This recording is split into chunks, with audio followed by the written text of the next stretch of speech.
গ্রামের ভোটারদের প্রতি নির্বাচন কমিশন অন্যায় করছে, ন্যায় বিচার করছেন না। তাদেরকে 1 মাইল 1.5 মাইল দূরে দূরে কেন্দ্র আছে, পানির উপর দিয়ে, কাদার রাস্তার উপর দিয়ে।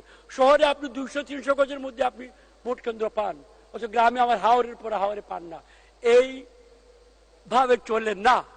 গ্রামাঞ্চলে আমি নির্বাচন কমিশনকে অনুরোধ করব, তারা গ্রামের জন্য আরো অধিক পরিমাণে ভোট কেন্দ্র দেন, অধিক পরিমাণে বুথ দেন, যাতে করে মহিলারা ঘন্টার পর ঘন্টা না দাঁড়াতে হয়। আরেকটা অত্যন্ত পীড়াদায়ক ব্যাপার বলছি, সরকারি কর্মকর্তারা এখানে কাজ করে, তাদের ট্রেনিং এর প্রয়োজন আছে।